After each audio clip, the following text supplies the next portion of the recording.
Bismillahirrahmanirrahim. Assalamualaikum warahmatullahi wabarakatuh. Macam tak semangat nampak nak? Bismillahirrahmanirrahim.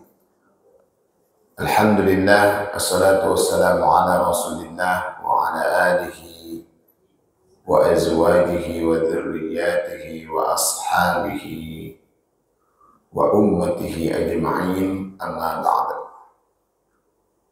Qala Allah Ta'ala fi kitabil karim, a'udzu billahi minasy syaithanir rajim. Bismillahirrahmanirrahim. Rabbi inni nadzartu laka ma fi batni muharrara fataqabbal minni, ila akhir ayat. Sadaqallahul aliyyul azim. Para pengurus muslimah sadar akhir zaman ya, Musaz,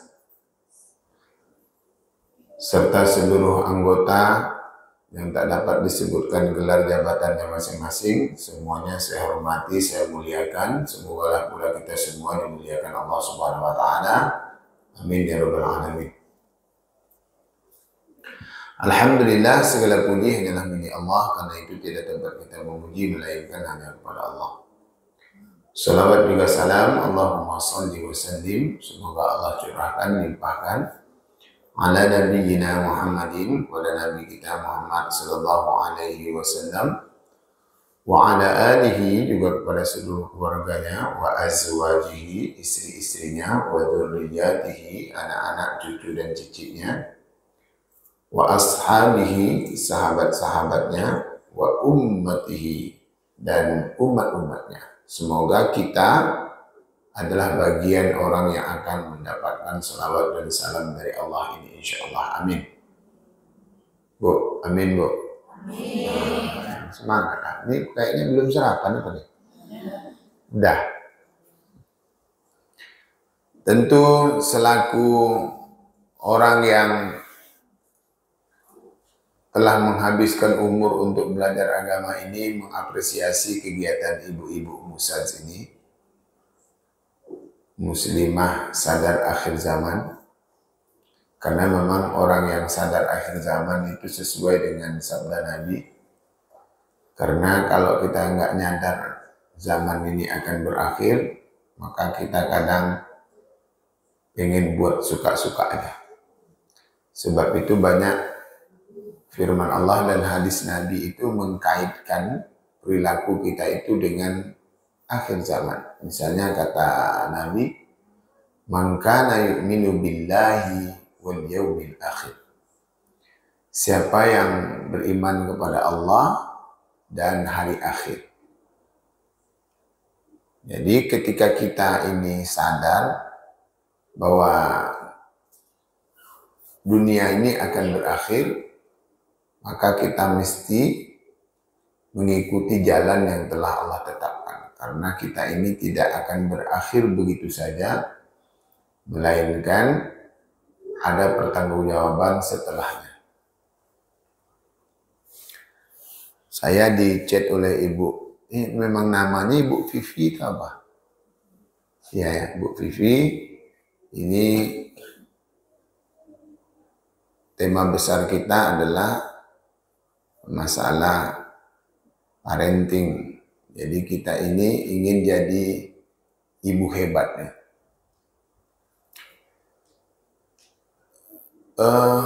Allah banyak bercerita tentang perempuan-perempuan hebat dalam Al-Quran.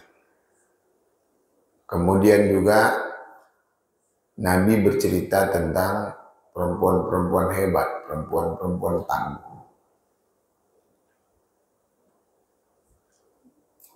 Kemudian nanti tentu supaya bisa lebih terelaborasi dengan utuh, kita boleh nanti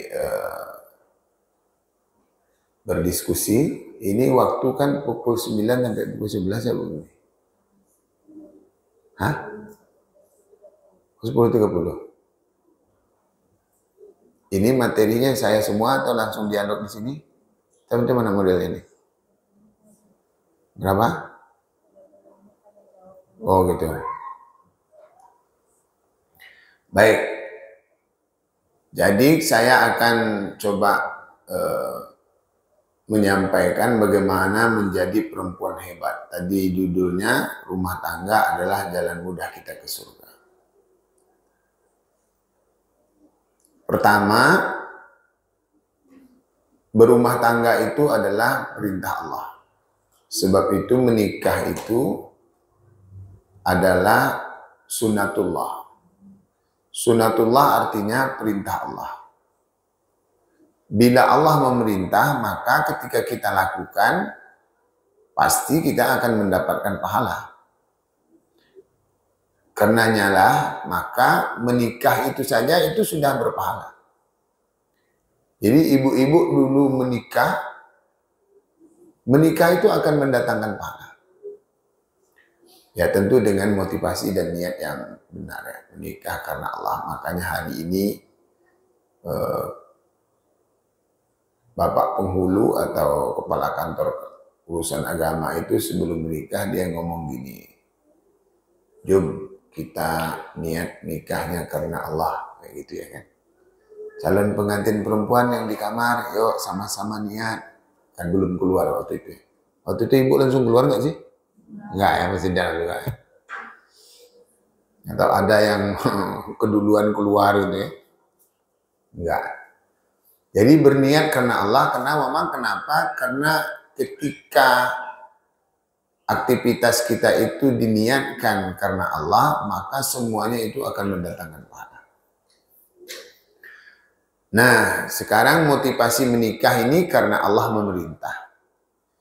Bila kita berumah tangga dimotivasi karena Allah, maka nanti kita boleh akan lebih kuat, lebih tegar dalam menghadapi berbagai cobaan dalam rumah tangga. Saya kira kita semua ini praktisinya, praktisi orang berumah tangga. Ada anak gadis ini enggak? Ada ya? Ada ya? Nah, yang anak gadis berarti belum praktisi ini, belajar teori ini. Semoga nanti setelah ini jadi bersemangat untuk menikah ya kan? Yang menikah aja, yang amin, jangan yang sudah bersuami. Ya kan? Ini yang kuat aminnya yang sudah bersuami namanya. Ibu-ibu yang dirahmati Allah. Jadi Nabi bersabda, man tazawwaja, siapa saja yang menikah, faqad kaffala nasfaddin, ia telah menjalankan separuh dari agama ini. Wah, jadi kerennya menikah ini, separuh dari agama kita ini, itu syariatnya ada dalam pernikahan. Falyattaqillah fin nisfil baqi, maka takutlah kalian kepada Allah untuk menyempurnakan yang separuhnya. Andaikan kita kuantitatifkan pernikahan itu dalam angka 1 sampai 100, maka 50-nya itu 1 ke 50-nya itu nikah. 51 ke 100-nya falyattaqillah fin nisfil baqi. Untuk sempurnanya dapat kita nilai 100, maka selalulah takut kepada Allah SWT. Sebab itu pula mengapa menikah ini menjadi ibadah terpanjang dalam hidup kita. Nah, kalau kita tadi sholat subuh, berapa menit? Mungkin 10 menit. Itu udah keren ya, 10 menit. Kita salam, selesai sholatnya. Kita puasa dari terbit fajar, terbenam matahari. Berbuka, selesai puasanya. Kita haji, itu itu sejatinya bisa 4 hari aja. Yang membuat dia lama itu kan proses perjalanan dan ngantri masuk, ngantri pulang ya. Ya kan? Kalau kita nafar awal, nah kalau dalam fikih haji kan kita boleh nafar awal, nggak perlu nafar sani. Itu 4 hari kita udah selesai.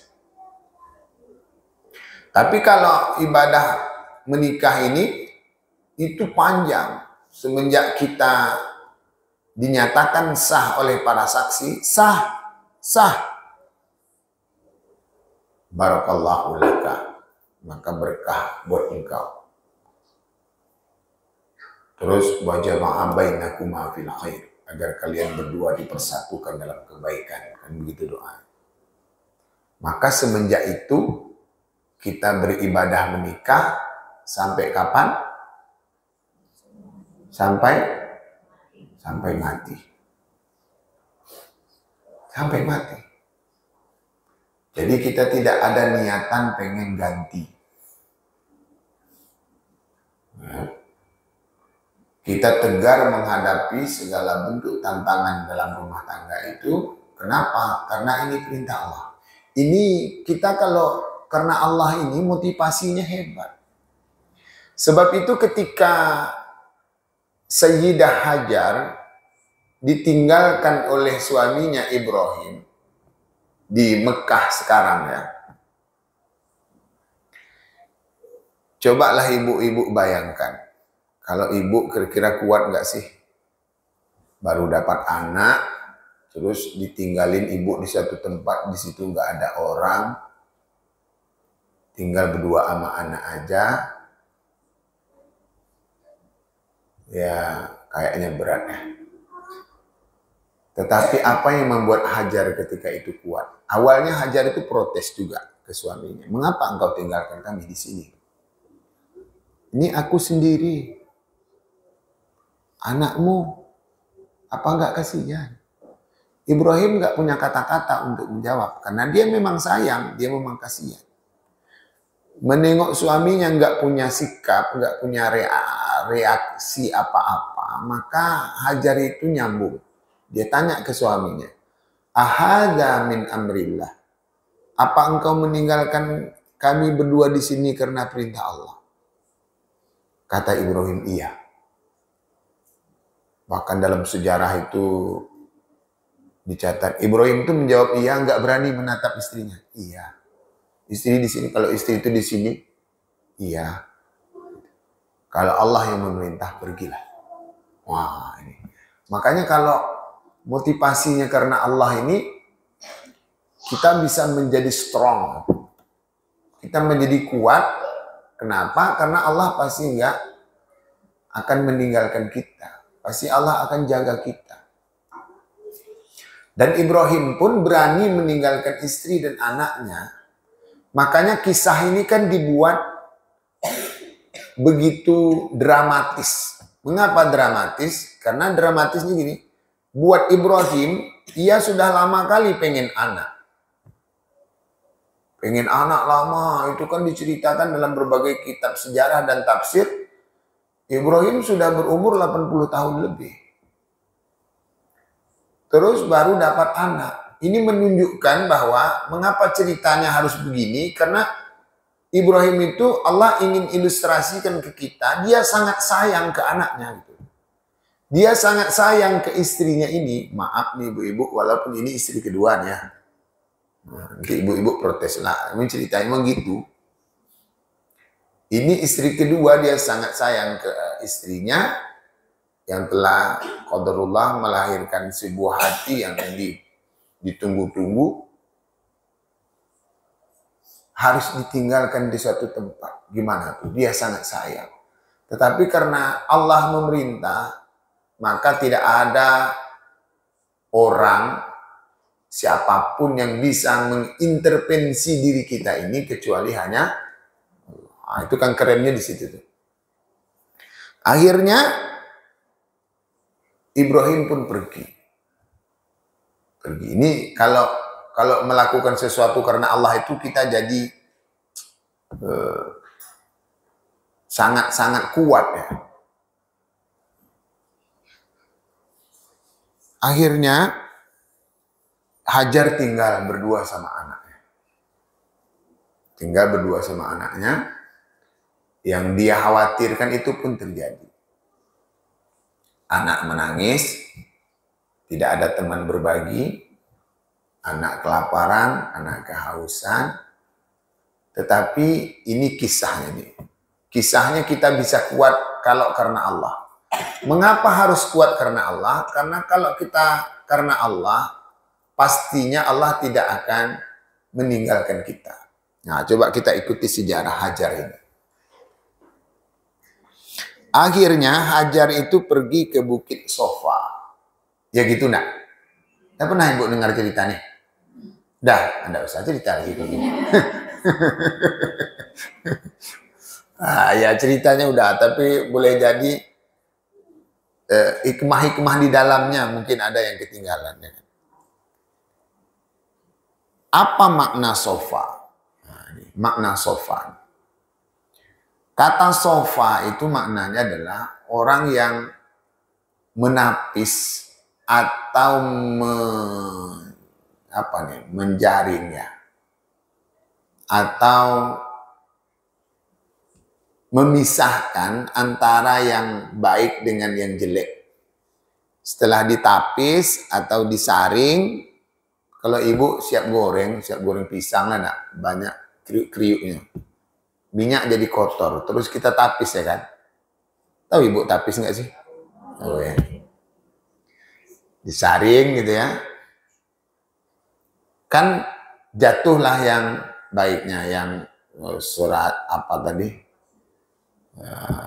Ampas-ampasnya tertinggal kan. Buang.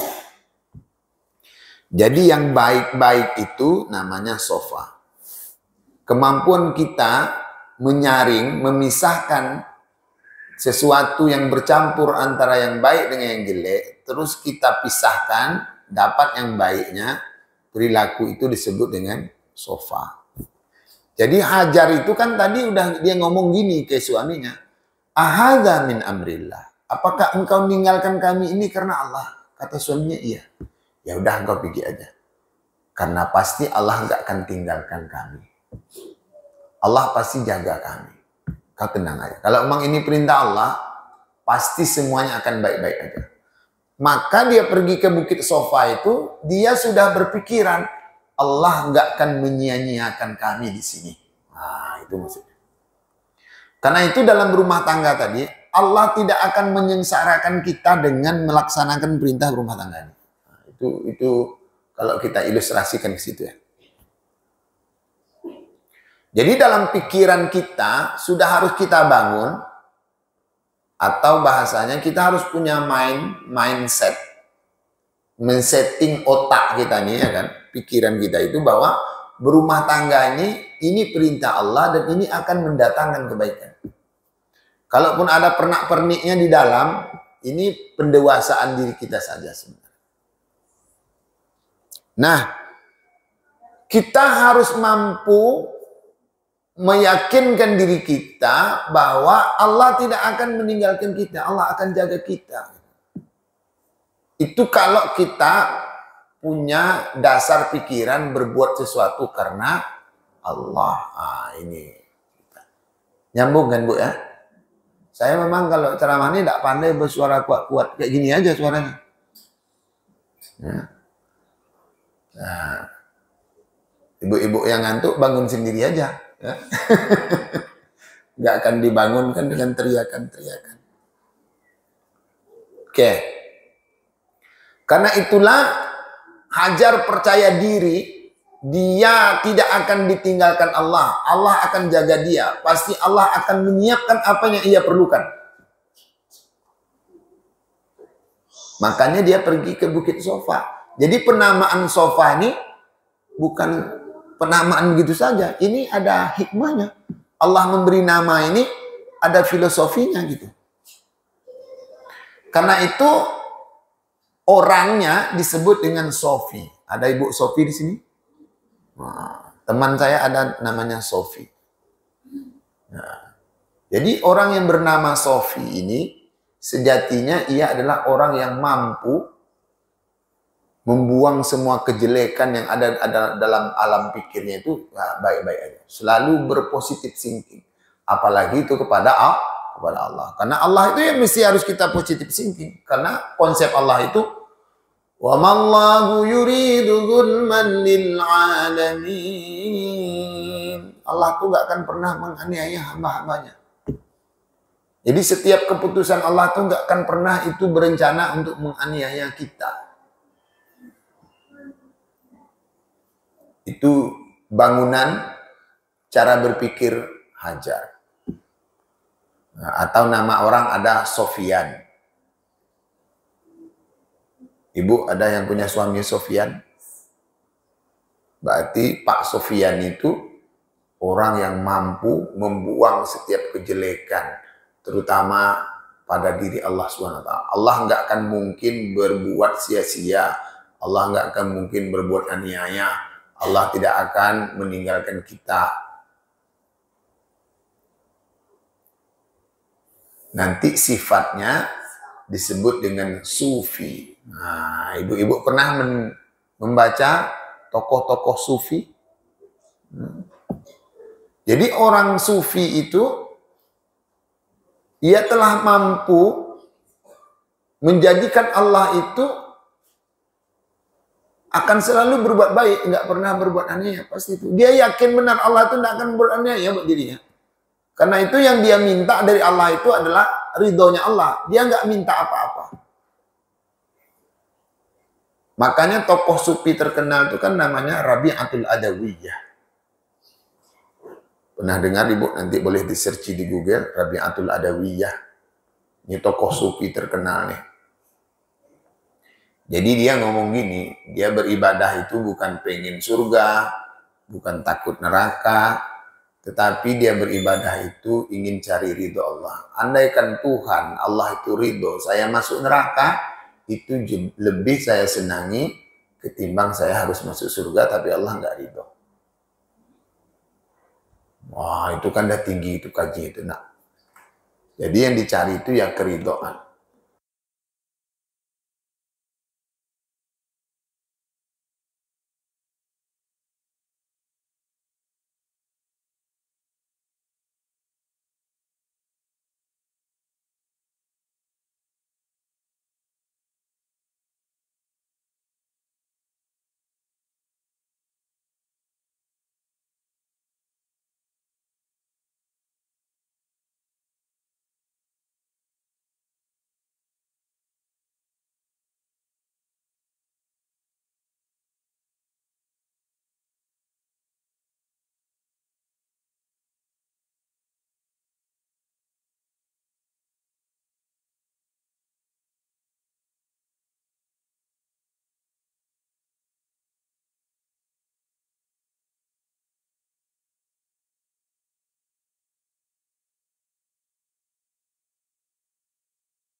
Penyayang, duit banyak kan, penyayang, masya Allah luar biasa.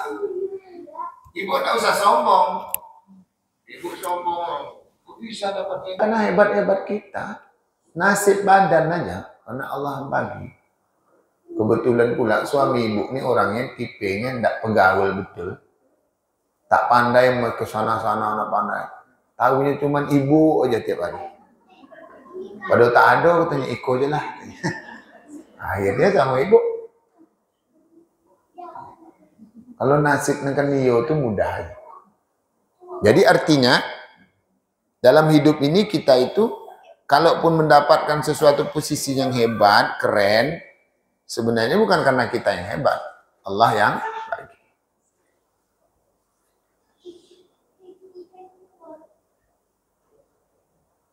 Jadi kalau saya berpikir kadang diundang orang ceramah ke sana ke sini, setan datang hebat kau sekarang ya dan segini. Sebenarnya nggak hebat kita, nasib aja.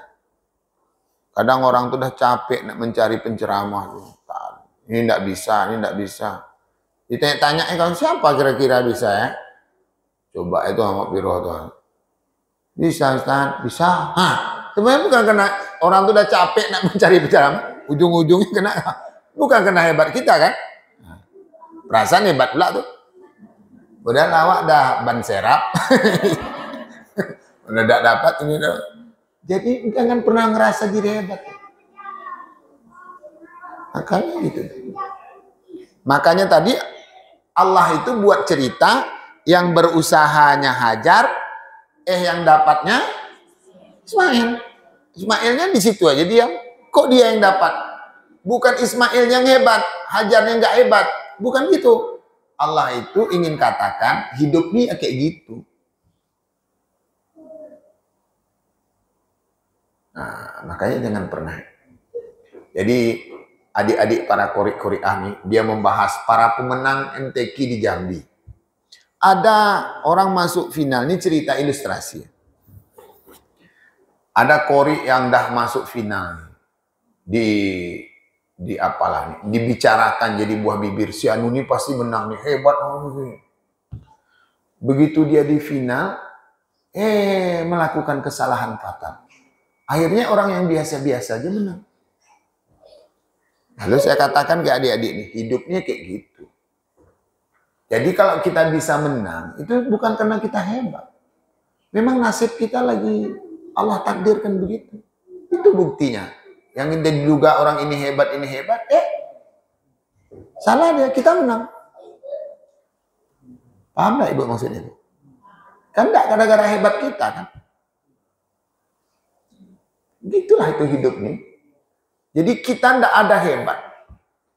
Nah, karena itulah semua yang kita lakukan itu andai kita mulaikan dari karena Allah, maka semuanya akan lempeng. Nah, ini makna menikah karena Allah. Udah habis waktu sejam, enak. Panjang ceritanya ini. Mau tanya jawab lagi materi baru satu. Menikah karena Allah. Panjang lagi, nak. Memang ustadznya kalau dikasih mic nih payah berhenti nih. Makanya saya tanya tadi berapa lama nih. Nah, mindset melakukan sesuatu karena Allah itu membuat kita menjadi kuat. Ibu-ibu yang hari ini mulai agak goyang, maka niatkan karena Allah. Saya akan buat satu contoh lagi karena Allah. Jadi Imam Ahmad bin Hambal itu, dia punya tetangga yang mengesalkan. Buat kesal, ceritanya dalam kitab tuh gini. Tetangga Imam Ahmad ini datang ke dia. Sama kayak kita sekarang nih. Pak Imam, nanti datang ya ke rumah saya, ada acara mau mendoa. Kayak gitulah ya, ada syukuran, doa. Biasanya dari dulu ya Ustadz nih dijadikan untuk tukang doa. Datanglah Imam Ahmad nih ke rumah tetangganya. Begitu nyampe di rumah tetangganya tuh kata tetangganya, Pak Imam maaf ya nggak jadi dong. Ya udah nggak apa-apa, pulang Imam Ahmad. Begitu dia pulang datang lagi tetangga, Pak Imam jadi. Datang ya? Ya, datang. Begitu dia datang ke rumah tetangga, Aduh Pak Imam, maaf nggak jadi rupanya. Ini kita rencanakan mau mengundang, ada ini pejabat yang mau diundang nih. Rupanya dia nggak berhalangan pula, nggak jadi. Kita cancel lah dulu Pak ya. Ya udah Bapak, pulang. Terus tetangga ini datang, Pak, datang pejabatnya Pak. Ya, datang. Ibu kalau begitu kan kira-kira gimana?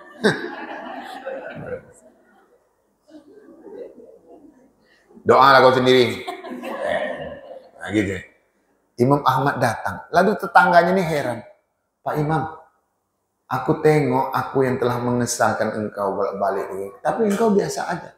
Apa yang membuat engkau kok bisa tenang? Nah ini jawaban dia nih yang harus kita pakai. Apa kata Imam Ahmad?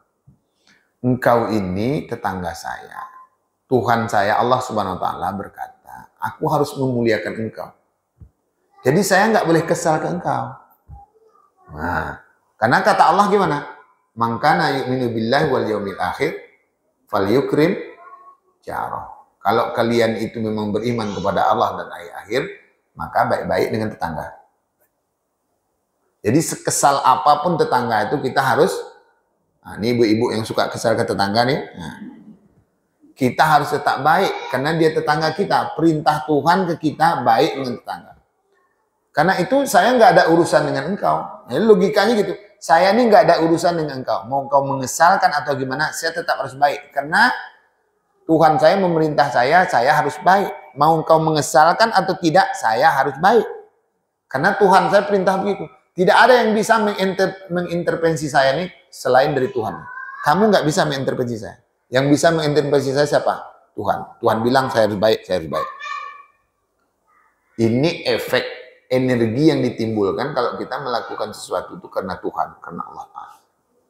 Sama-sama kita harus mulai ini. Tetapi kalau tetangga ngesalkan, kita kesal. Itu sebenarnya kita belum keren. Sama aja dengan kita dengan anak-anak.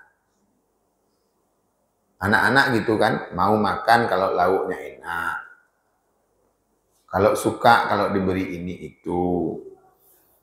Nah kita yang katanya hebat-hebat nih kok sama dengan anak-anak. Baru mau makan kalau lauknya enak. Baru mau tidur kalau kasurnya empuk. Nah, makanya itu harus selalu bertahan. Karena ini saya lakukan karena Allah. Tak enak pun lauknya tetap semangat.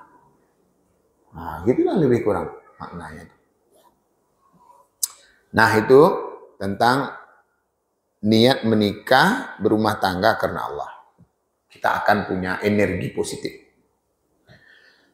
Terus berumah tangga ini pula, setelah tadi kita niatkan karena Allah, maka di dalamnya itu akan mendatangkan pahala-pahala yang banyak. Ibu belum ngapa-ngapain, jadi istri aja ibu udah berpahala. Ya gitu tuh. Jadi istri aja, itu udah berpahala. Itu enggak kata saya, kata Nabi.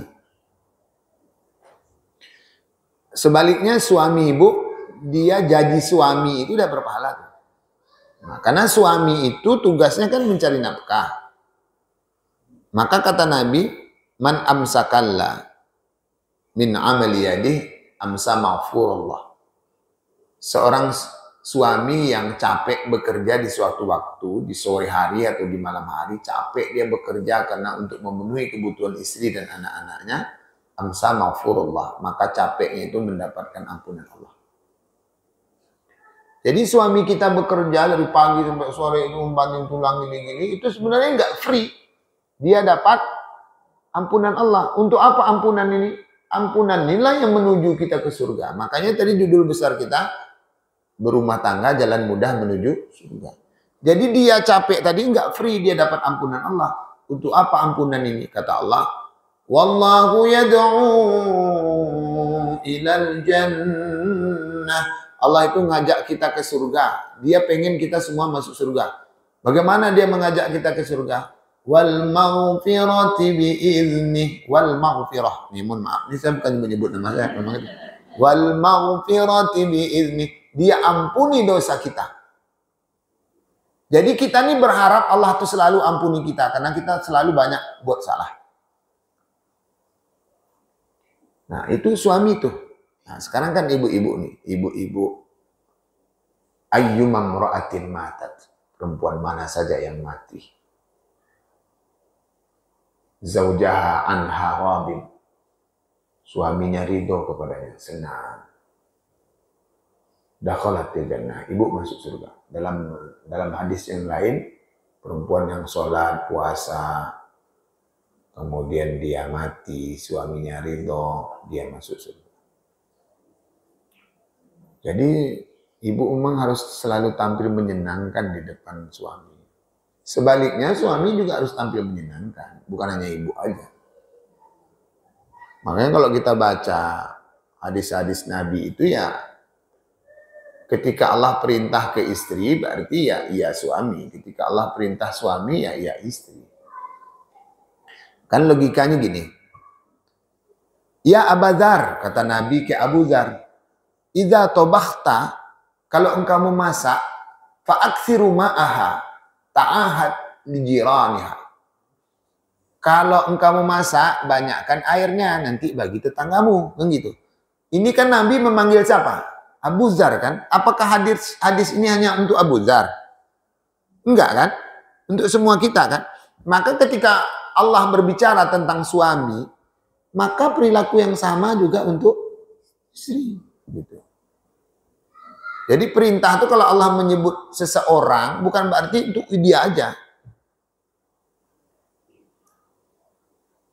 Nah, ketika tadi dituntutlah suami wa anshiruhunna bil ma'ruf, pergauli istrimu dengan baik. Itu perintah Allah ke laki-laki. Sama, ibu juga mempergauli suami dengan baik. Enggak mesti kan suami yang disuruhnya. Kami kan tidak ada. Enggak gitu dia. Sama. Ya kan? Sama. Karena itu ketika selalu didengar, istri harus berdandan kepada suami. Kan gitu tuh yang sering didengar. Sebenarnya suami juga harus dandan ke istrinya. Ibu suka ke suami yang berdandan-dandan dalam tanda petik atau yang selenge-selenge? Janggut berserak-serak, gigi nak bergosok, suka ibu? Enggak kan? Makanya laki-laki juga harus tampil keren. Sama. Dia bersih. Ya kan? Kalau dia punya jenggot, jenggotnya ini bersih, nggak irregular. Tahu ibu irregular? Nggak beraturan. Ini sikit numpuk, ini sikit nggak datang. Makanya Nabi itu memelihara jenggotnya. Dipelihara berarti kan dirapiin. Ya sama tuh. Makanya kata Aisyah, Nabi itu perutnya seperti batu bersusun. Karena itu ketika itu belum populer istilah sispek. Maka bahasanya batu bersusun. Kalau batu bersusun gimana? Bengkak-bengkak gitu kan? Ada 6 biji kayaknya kayak sispek gitu. Oh keren. Ini suami kita perutnya one pack. Satu aja tonjolannya. Ini enggak menarik kan, Bu? Dah lah. Itu tuh. Ini karena yang banyak berceramah tuh Ustadz, makanya dikejarnya perempuan aja harus baik-baik ya Bu. Seharusnya laki-laki juga gitu. Jaga fisik, jaga diri baik-baik. Rapi-rapi. Nah, ini kadang yang disuruh rapi-rapi istri, suami nggak rapi-rapi. Di rumah pakai celana pendek. Kemudian singlet taruh di sini. Nggak ada menariknya kata ibu. Sementara ibu keluar nengok laki-laki keren-keren. Jadi lupa dia suaminya. Gitu kan. Makanya ibu ingatkan, karena memang laki-laki ini selekeh kata orang Melayu. Tahu ibu selekeh. Nggak pandai jaga diri. Maka ibu yang harus ingatkan suami. Masa kadang suami ibu tuh kadang ketemu sama saya singlet dah koyak. Kan nampak tuh dia pakai baju putih transparan koyak di sini. Kadang ngangkat kaki kaos koyak. Nggak ibu tengok tuh dia pergi tuh pakai kaos kaki koyak tuh, goyang-goyang lah kaki itu kan. Ada koyak. Ah, itu suami siapa tuh? Kadang kaos kakinya ada masam. Naik asam lambung gua mencium. Nah, jadi gitu tuh. Harus sama-sama. Ibu jaga diri, suami juga jaga. Jangan sempat tuh suami ibu nampak karang giginya. Nah, suami siapa tuh? Nah, kalau ibu nggak mau punya karang gigi yang diperiksa ke dokter 1 kali 3 bulan. Suami ibu suruh juga. Jadi ini kan sederhana kan? Tapi justru itu sejatinya yang sederhana-sederhana itu yang membuat kita jadi nyaman. Sehingga kita nggak mati rasa. Ini udah telantak dengan laki di rumah, nggak ada rasul. Celentang. Nah, ibu-ibu ini sederhana, tapi ini fenomena masalah rumah tangga. Ibu-ibu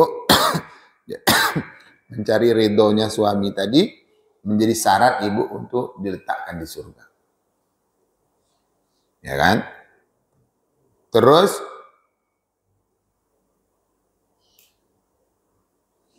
wa ashiruhunna bil ma'ruf. Bergaullah kalian dengan baik. Nah, mulai dari kata-kata, kemudian sikap. Laki-laki itu dia nggak suka ditanya terlalu banyak. Apalagi kalau dia baru pulang. Maka hindari ibu-ibu bertanya sesuatu kalau dia baru pulang. Udah pulang, dia terlambat pulang. Nggak usah ibu tanya dia ngapa lambat pulang. Ibu layani sesuai SOP yang biasa, nanti dah tenang-tenang baru tanya. Ini ibu dia baru pulang, capek-capek. Kok lambat pulangnya Pak? Jam berapa nih?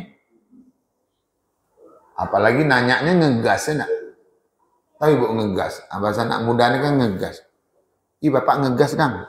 Ngegas itu artinya nadanya itu tinggi, keras. Gitu. Nah, jangan ditanya dulu. Kalau ibu suka nanya-nanya, dia baru pulang, maka nanti dia akan lebih nyaman pulang itu duduk di restoran. Sekarang Pekanbaru ini kan banyak kafe-kafe tuh. Kan banyak kafe-kafe. Di Arifin itu juga kafe cuman laki siapa lah yang duduk setiap hari situ. Kok dia lebih betah di situ enggak di rumah? Ya kan?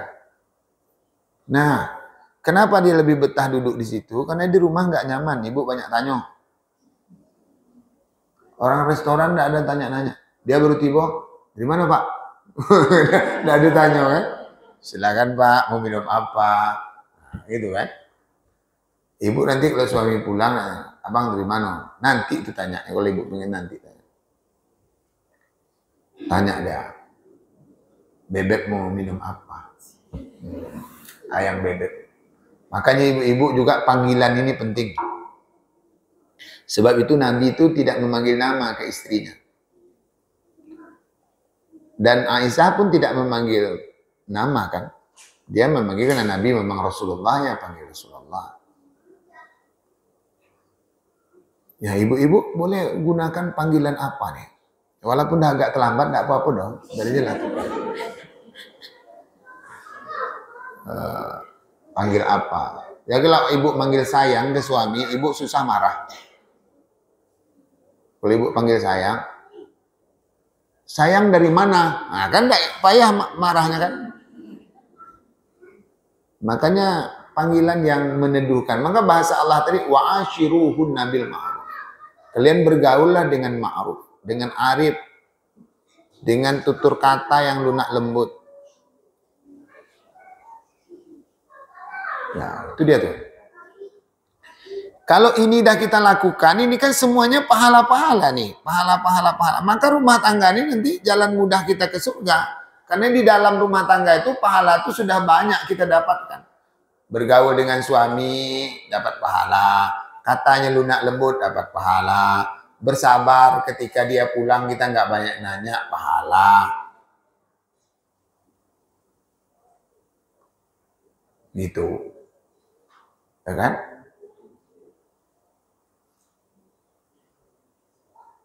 Itu teorinya ya. Nah, nanti kita aplikasikan berlahan-lahan, insya Allah.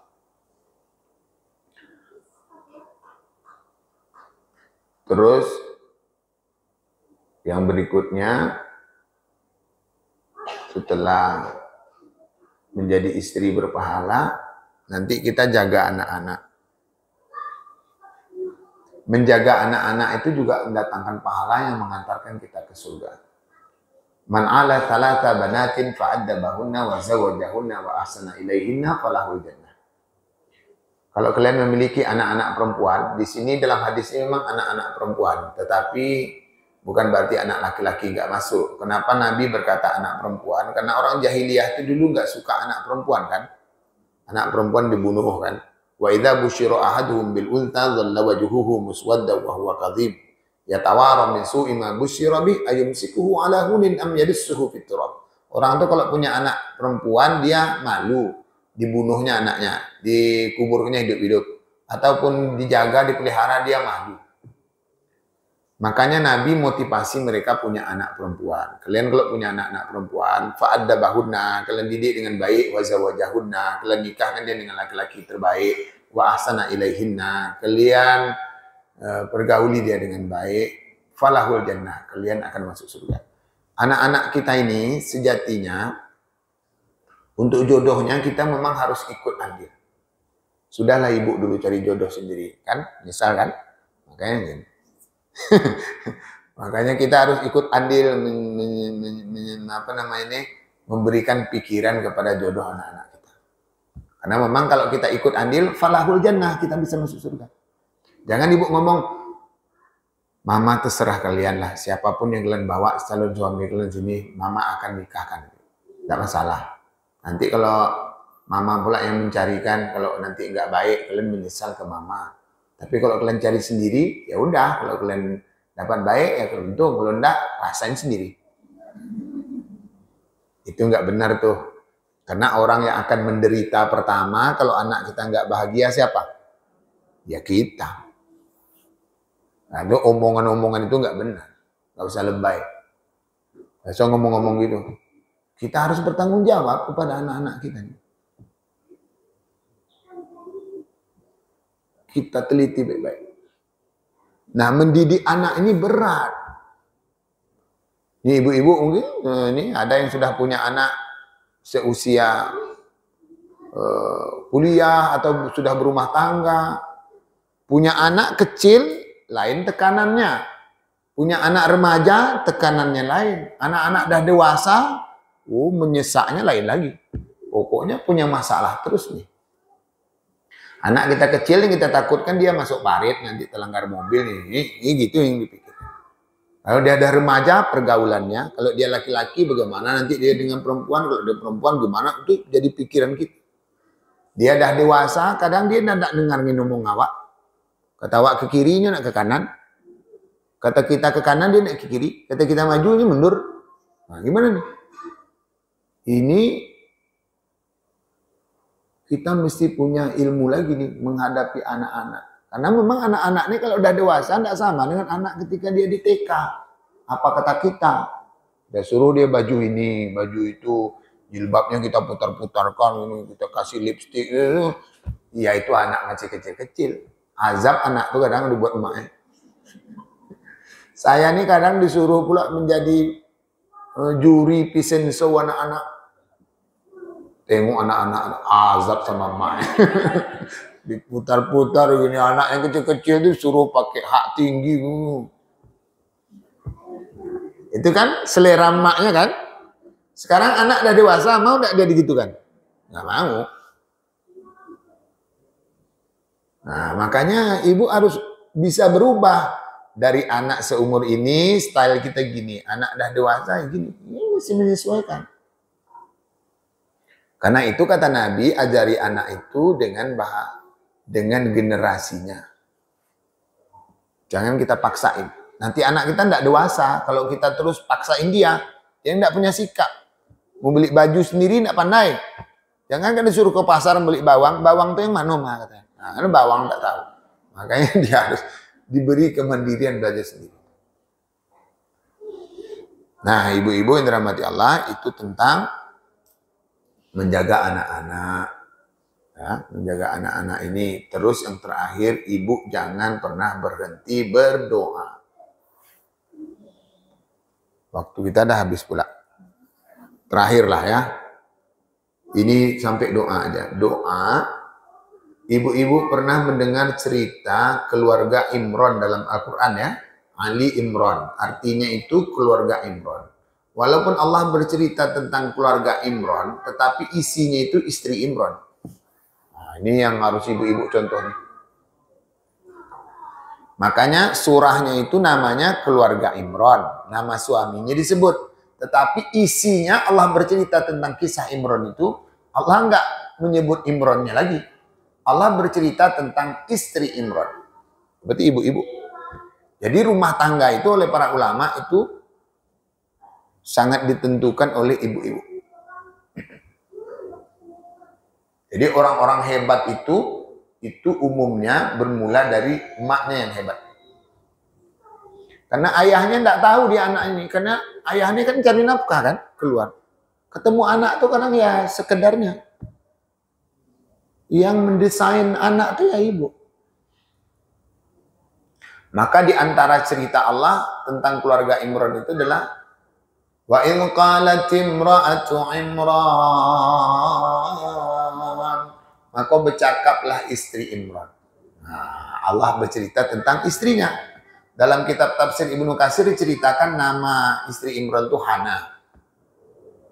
Tapi dalam Quran nggak ada disebutkan namanya siapa, istri Imran. Tatkala istri Imran ini hamil, maka istri Imran ini berdoalah kepada Allah. Rabbi, oi Tuhanku katanya. Inni nazartu laka ma fi batni muharrama fataqabbal minni. Aku bernazar kepada Engkau. Jadikanlah apa yang ada dalam perutku ini muharrara, orang-orang yang mendedikasikan dirinya hanya kepada Engkau. Fataqabbal minni, terimalah apa yang aku pengen ini. Jadi maksudnya oleh para ulama, ibu-ibu jangan pernah berhenti mendoakan anak.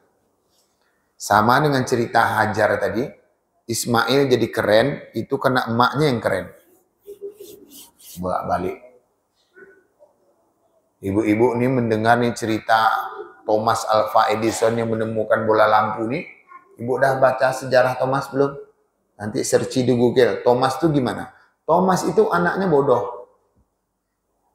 Dia dikeluarin dari sekolah. Sekolahnya ngeluarin dia karena nggak bisa ngikuti pelajaran sekolah.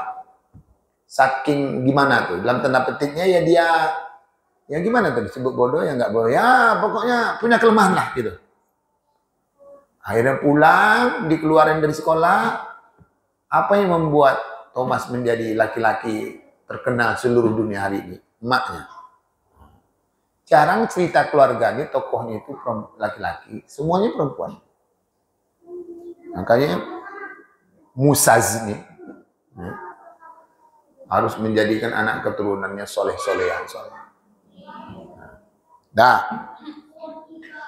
Berdoa setiap hari, ibu harus berdoa setiap malam. Di setiap tahajud ibu, sisihkan doa ibu untuk anak ibu. Di setiap sujud salat sunnah ibu itu, doakan anak-anak ibu.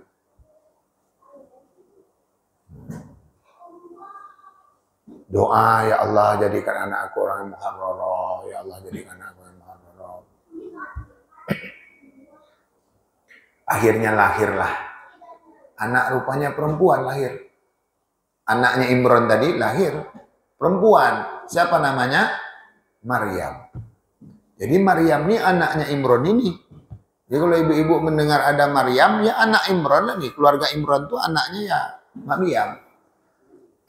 Begitu lahir Maryam, istrinya Imran ini tadi, atau emak Maryam ini berdoa lagi.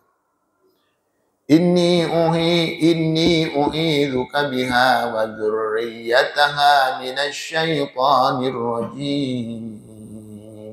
Ini doa ibu setiap hari ini. Anak dah lahir. Maka doa ibu adalah bagaimana anak-anak ibu bisa dilindungi Allah dari segala bentuk bujuk rayu setan.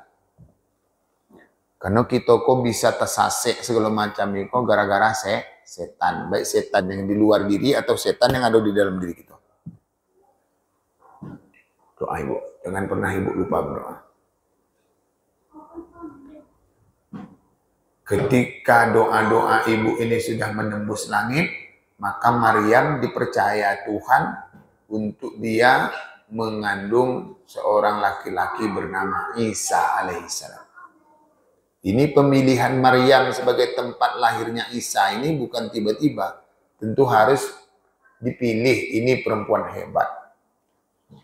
Lalu kesimpulannya, anak hebat itu dalam sejarah ini diceritakan Allah itu besar peran perempuan.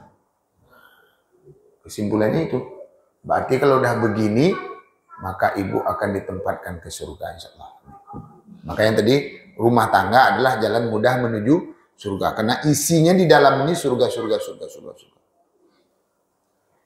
Penutup, ini dah 10.30. Bahkan saking banyaknya pahala dalam rumah tangga ini, ibu-ibu berhubungan badan dengan suami masing-masing itu mendatangkan pahala. Karena itu jangan malas-malas. Ya, kadang ada perempuan-perempuan, jangan malas-malas, semangat. Karena ini jalan menuju surga.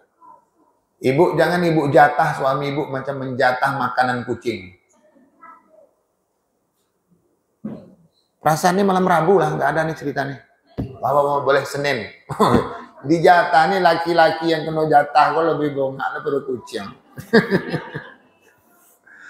Nah, ibu-ibu yang dirahmati Allah, kata Nabi, wa fi bud'i ahadikum shadaqah. Setiap hubungan badan yang kalian lakukan itu bernilai sedekah. Para sahabat protes, ya Rasulullah, ya'ti ahaduna syahwatahu akana lahu ajr. Ia telah menumpahkan syahwatnya, masa dia dapat pahala? Ini sahabat bertanya, masa ya berhubungan badan suami istri dapat pahala? Dia dah numpahkan syahwatnya kok dapat pahala? Nih, pakai logika yang dijawab oleh Nabi. Aro'aitum, cobalah kalian tengok, kalian pikir. Lau wadu'aha fi haram, andaikan dia tumpahkan syahwatnya pada tempat yang haram, akana lahu wijit. Kira-kira berdosa tak? Berdosa ya Rasulullah. Karena itu ketika ia tumpahkan syahwatnya pada tempat yang halal, maka baginya pahala. Jadi, ibu kalau punya ilmu, niatnya karena Allah, maka pahalanya jadi keren. Makanya niatkan semuanya karena untuk dapat pahala. Cakap ke suami, Mas, buat pahala yuk. Wah, itu caranya.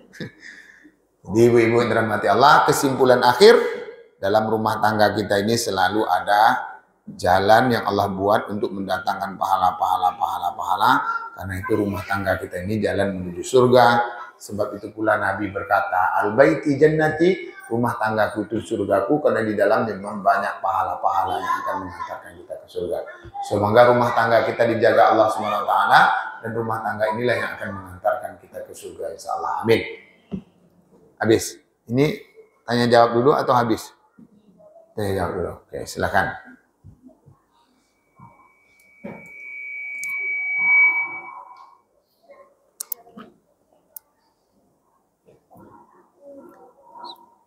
Baik.